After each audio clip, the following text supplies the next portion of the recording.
서울 하늘이 회색빛으로 물들어갔습니다. 11월 중순에 찬비가 유리창을 두드리며 내려앉았고 네온 사인들이 젖은 아스팔트 위로 번져나갔습니다. 강남구 테헤란로 27층 아파트는 평소와 달리 무거운 정적에 휩싸여 있었습니다. 거실 식탁에는 4사람이 둘러앉아 있었습니다.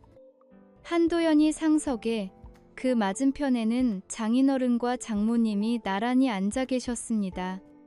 평소라면 화기애애했을 가족 모임이었지만 오늘만큼은 분위기가 사뭇 달랐습니다. 도연의 손끝이 커피잔을 감싸고 있었지만 이미 식어버린 아메리카노는 한 모금도 건드리지 않았습니다. 장인어른은 팔짱을 낀 채 창밖을 바라보고 계셨고 장모님은 핸드백을 무릎 위에 올려둔 채 긴장한 표정이었습니다. 탁자 중앙에는 검은 봉투 2개가 놓여 있었습니다. A사 크기의 평범한 서류 봉투였지만 그 주변의 공기가 유독 차갑게 느껴졌습니다. 벽시계가 오후 7시 20분을 가리켰습니다. 현관문에서 카드키 소리가 들렸습니다. 3사람의 시선이 동시에 현관 쪽으로 향했습니다. 다녀왔어요? 강혜진의 목소리가 현관에서 울려 퍼졌습니다. 젖은 트렌치 코트를 벗는 소리가 들렸고 곧이어 그녀가 거실로 들어섰습니다. 아버님, 어머님. 혜진이 멈춰 섰습니다.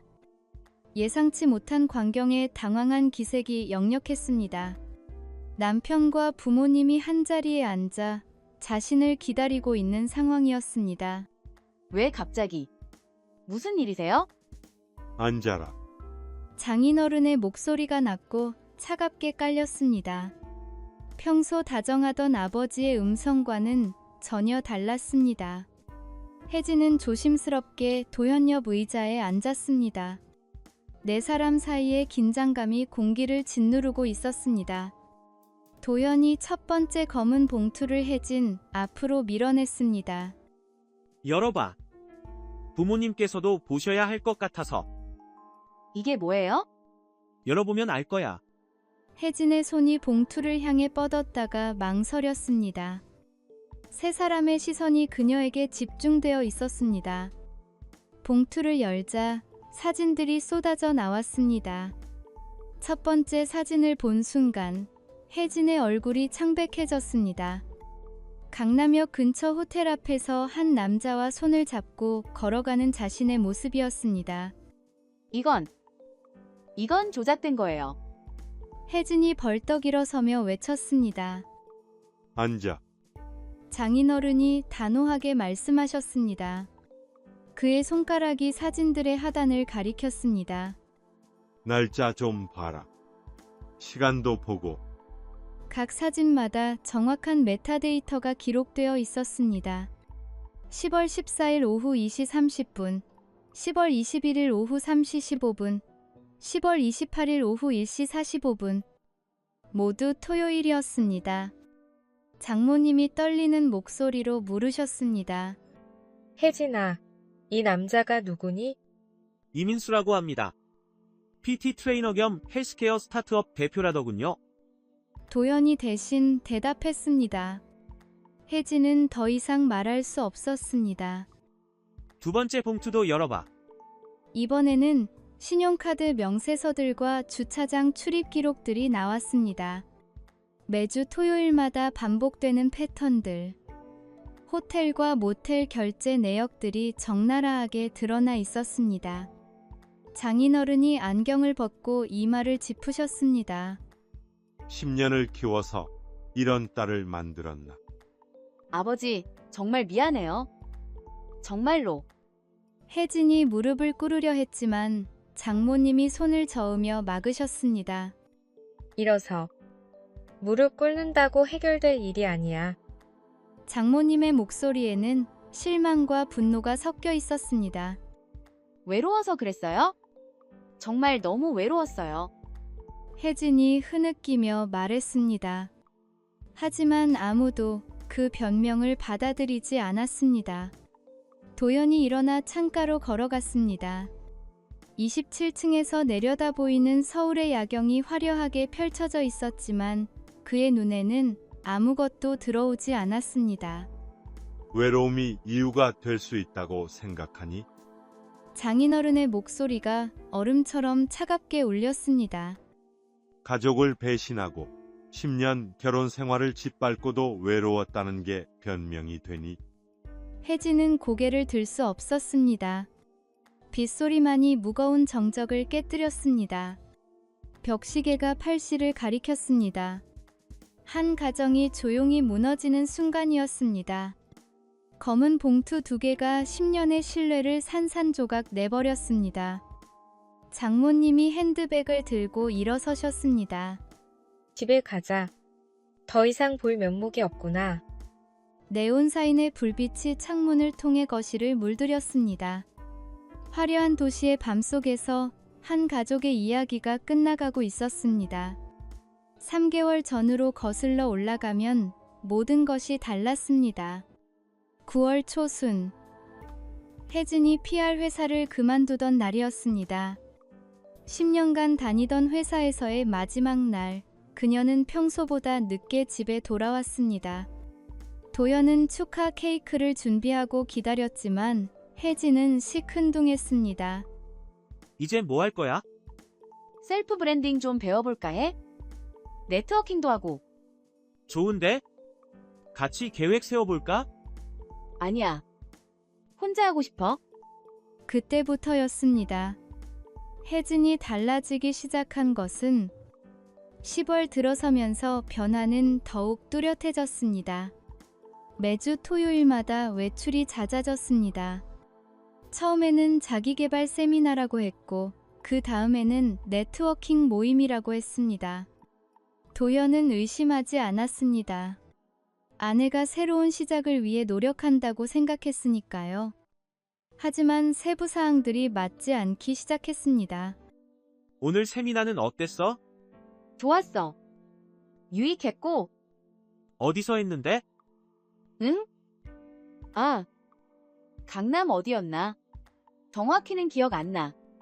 혜진의 대답이 점점 모호해졌습니다. 예전 같으면 자세히 설명해 주던 그녀였는데 이상하게도 말수가 줄었습니다. 도연이 처음 의심을 품은 것은 향수 때문이었습니다. 혜진이 10년간 써오던 샤넬 넘버5 대신 다른 향을 풍기기 시작했습니다. 좀 더 달콤하고 젊은 향이었습니다. 향수 바꿨구나? 응?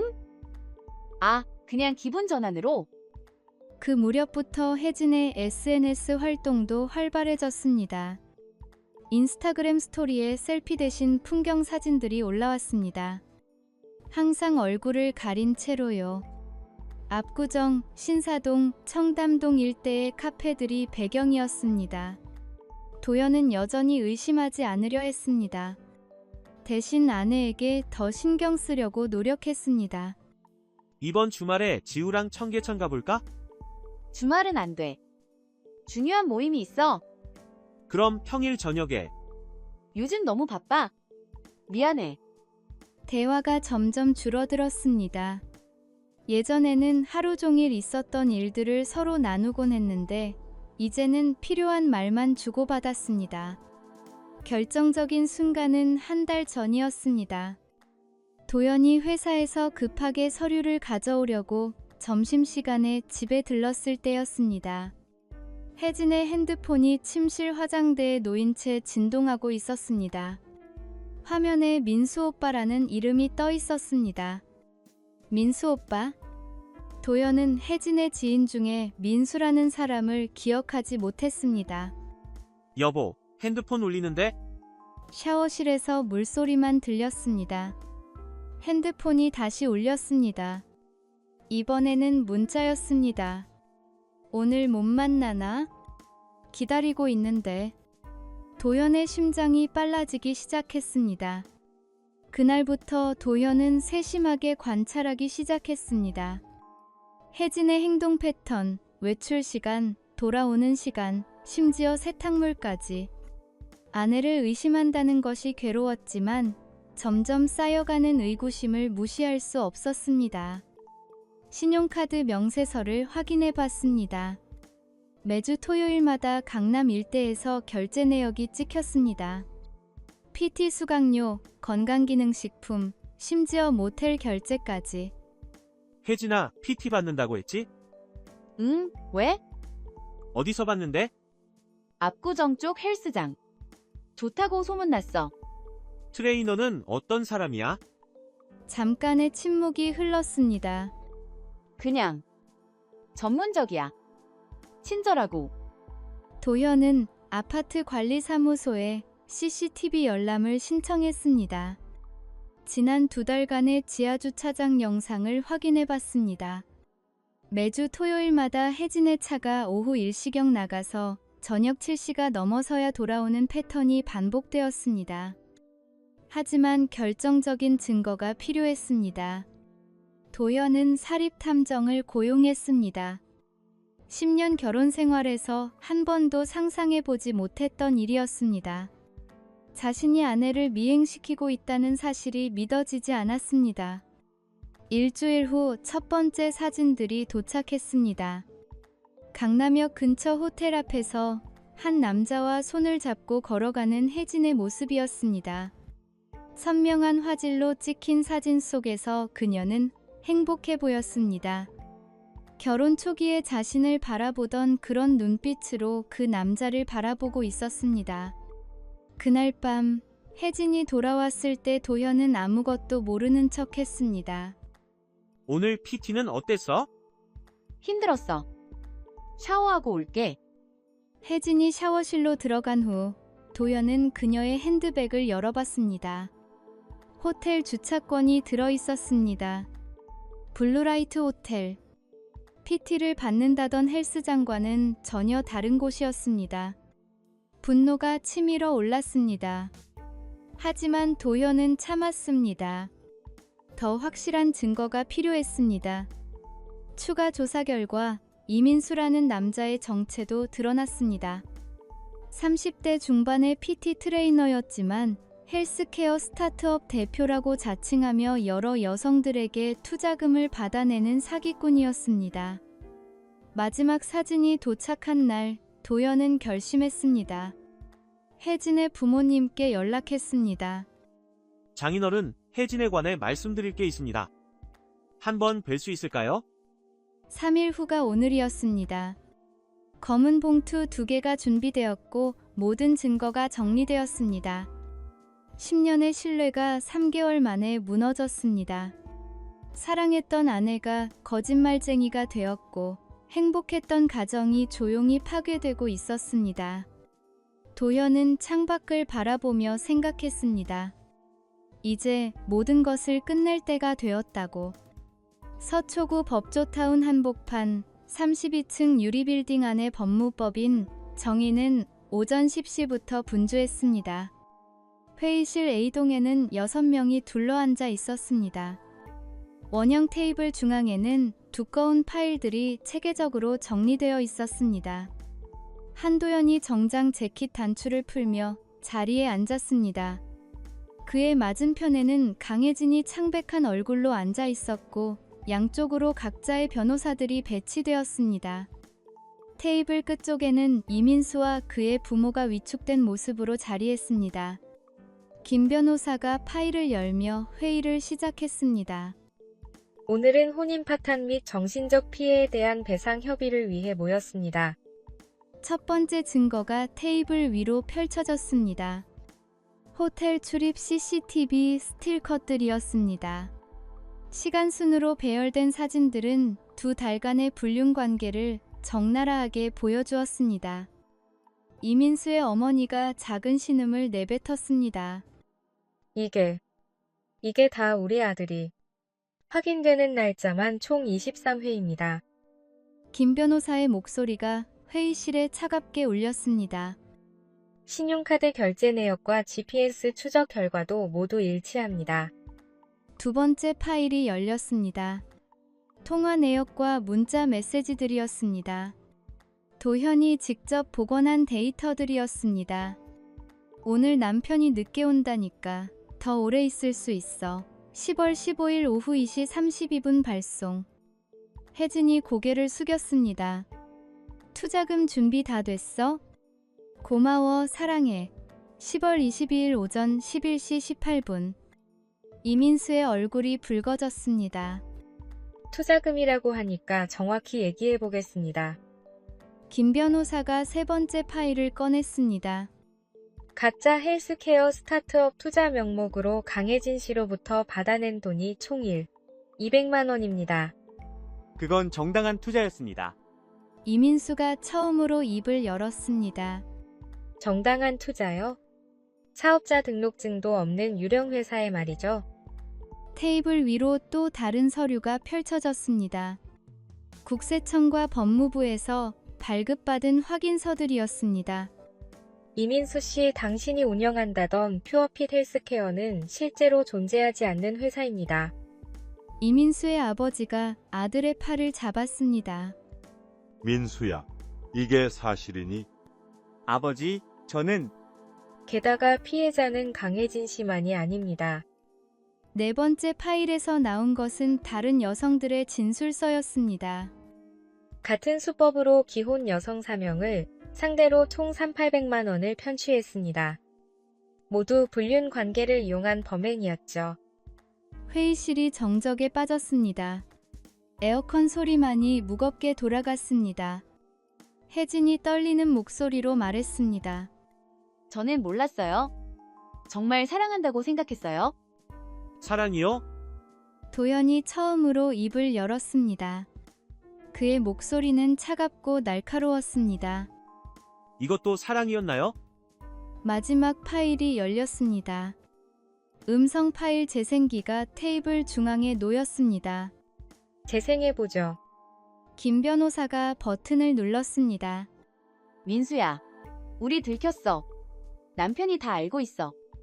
혜진의 목소리가 녹음기에서 흘러나왔습니다. 그래서 이혼하면 되잖아. 어차피 계획이었고. 이민수의 냉정한 목소리가 이어졌습니다. 하지만 아이 문제가 아이? 그런 거 신경 쓰지 마. 너는 이제 나만 생각하면 돼. 혜진이 의자에서 일어나려 했습니다. 이건 불법 녹음이에요. 합법입니다. 본인이 직접 한 통화를 녹음한 것이니까요. 도연이 핸드폰을 테이블에 올려놓았습니다. 지난주 목요일, 당신이 샤워하는 동안 당신 핸드폰으로 걸려온 전화를 받았습니다. 스피커폰으로요. 이민수가 벌떡 일어섰습니다. 이 새끼가 앉으십시오. 김 변호사의 목소리가 단호했습니다. 폭언은 추가 증거가 될 뿐입니다. 이민수의 어머니가 아들을 붙잡고 앉혔습니다. 민수야, 제발 그만해. 도연이 천천히 일어나 창가로 걸어갔습니다. 32층에서 내려다 보이는 서초동 일대가 한눈에 들어왔습니다. 10년 결혼 생활을 3개월 만에 망가뜨렸습니다. 아이가 있는 가정을 파괴했고 사기까지 쳤습니다. 그가 돌아서서 이민수를 바라봤습니다. 이제 그 대가를 치를 시간입니다. 김 변호사가 합의서를 꺼냈습니다. 이민수 씨 측에서 지불할 총 배상금은 400만 원입니다. 사기 피해금 200만 원, 정신적 피해 배상금 800만 원입니다. 4천만 원이요. 그런 돈 어디 있어요? 이민수의 아버지가 외쳤습니다. 없으면 형사고발을 진행하겠습니다. 사기죄, 불법 체류. 불법 체류요. 이민수 씨, 학생비자 만료된 지 8개월 됐죠? 또 다른 서류가 테이블에 놓였습니다. 출입국 사무소에서 발급받은 체류 현황서였습니다. 이민수가 주저앉았습니다. 모든 것이 끝났다는 표정이었습니다. 알겠습니다. 배상하겠습니다. 이민수의 아버지가 고개를 숙였습니다. 분할로라도 꼭 갚겠습니다. 혜진이 마지막으로 도연을 바라봤습니다. 여보, 한 번만 기회를. 기회는 이미 충분히 줬습니다. 도연의 목소리에는 어떤 감정도 없었습니다. 이제 각자 길을 가시죠. 오후 2시 모든 서류의 서명이 끝났습니다. 10년 결혼 생활의 공식적인 종료였습니다. 엘리베이터가 1층에 도착했을 때 도현은 혼자였습니다. 로비를 나서며 휴대폰을 확인했습니다. 아들 지후에게서 온 문자였습니다. 아빠 오늘 일찍 와. 같이 저녁 먹자. 도현이 처음으로 미소를 지었습니다. 새로운 시작이었습니다. 경기도 외곽의 작은 농촌 마을, 강혜진은 새벽 5시에 눈을 떴습니다. 서울 강남의 27층 아파트에서 이곳까지는 불과 1시간 거리였지만 세상이 완전히 달라져 있었습니다. 방 한 켠에는 중풍으로 누워 계신 큰 고모가 계셨습니다. 10년 전부터 거동이 불편하셨던 고모는 혜진의 마지막 피난처였습니다. 정확히는 부모님이 정해준 유배지였습니다. 진이야, 일어났니? 고모의 목소리가 가늘게 들렸습니다. 네, 고모. 약 시간이에요. 혜진은 세면을 마치고 고모의 침대로 다가갔습니다. 혈압약, 당뇨약, 혈액순환 개선제. 하루 3번 정해진 시간에 복용해야 하는 약들을 챙겼습니다. 물 좀 더 주고. 고모를 부축해 안처물을 먹였습니다. 예전 같으면 상상도 할 수 없었던 일이었습니다. 서울에서는 가사도우미가 모든 것을 해결해줬으니까요. 창밖으로 농촌의 새벽이 밝아오고 있었습니다. 네온사인 대신 논밭이, 차량 소음 대신 새소리가 들렸습니다. 혜진의 하루는 정해진 루틴으로 시작되었습니다. 고모 세면 도움 기저귀 교체, 아침 식사 준비, 약 복용 확인. 오전 8시가 되면 마을 보건소에서 파견 나온 간병사와 업무를 인수인계했습니다. 오늘도 수고 많으셨어요. 아니에요. 당연한 일인걸요.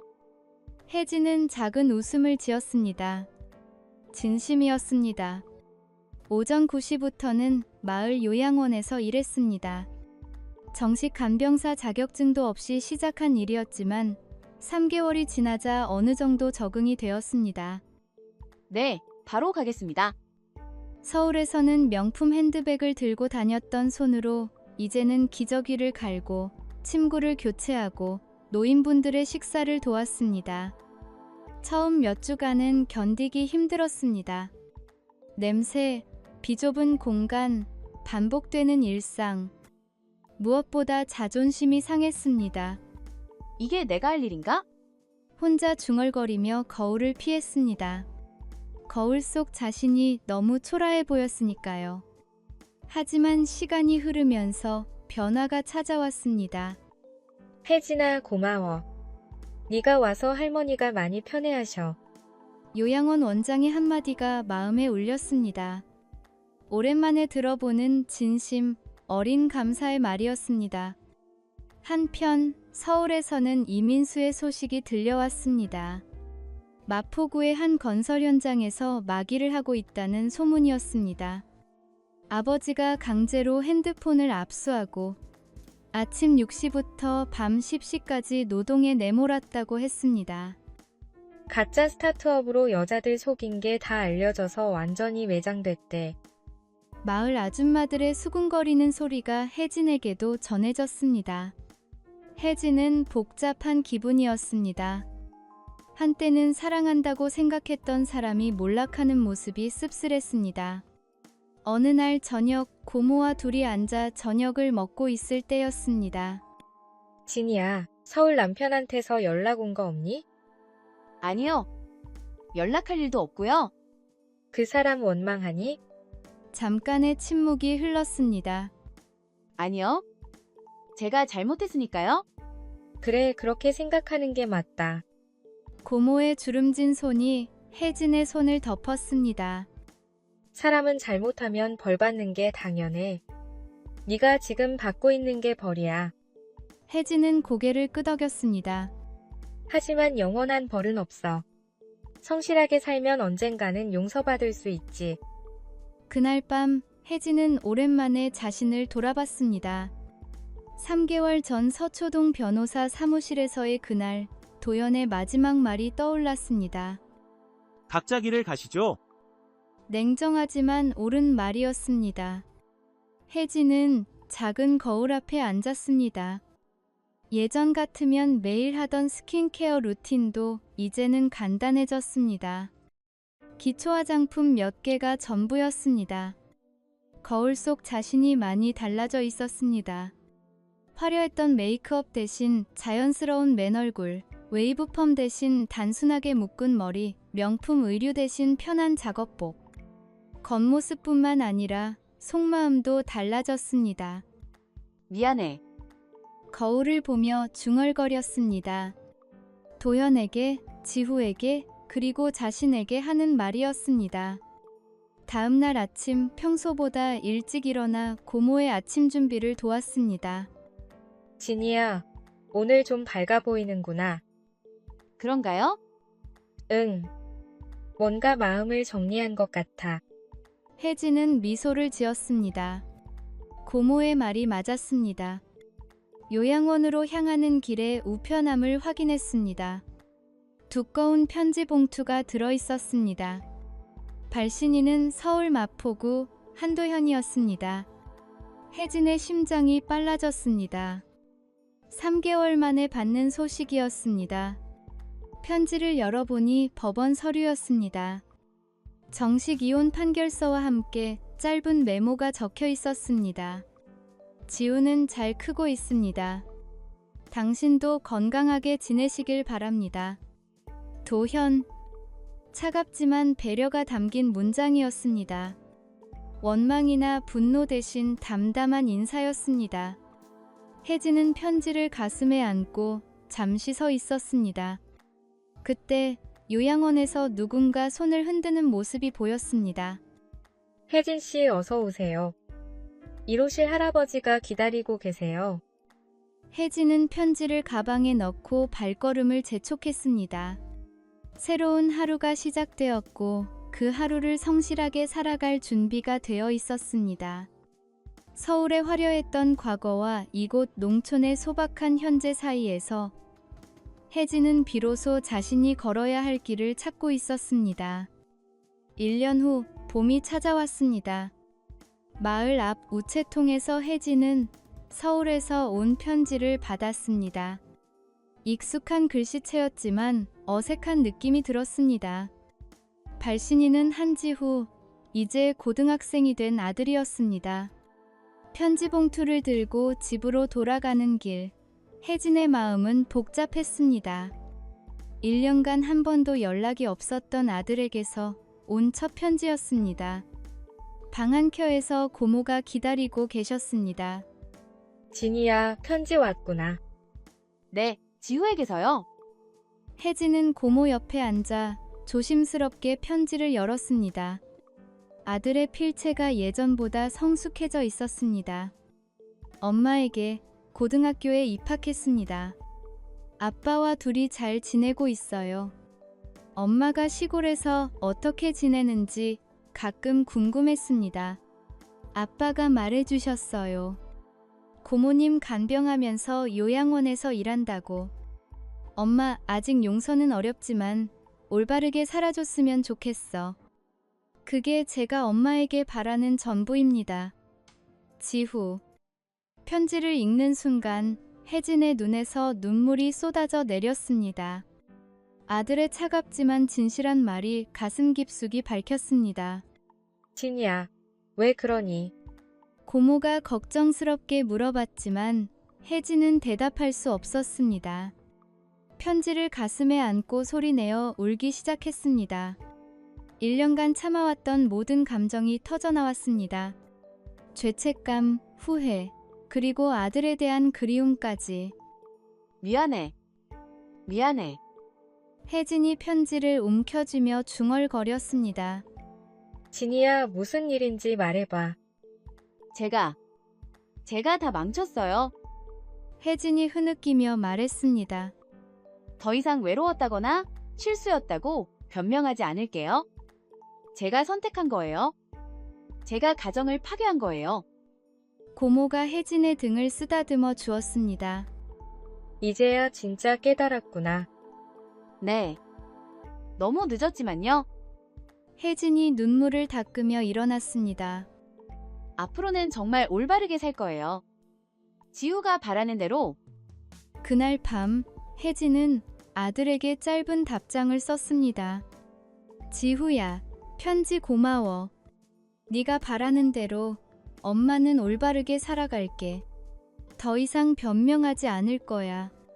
엄마가 선택한 길이었고 그 대가를 받아들일 거야.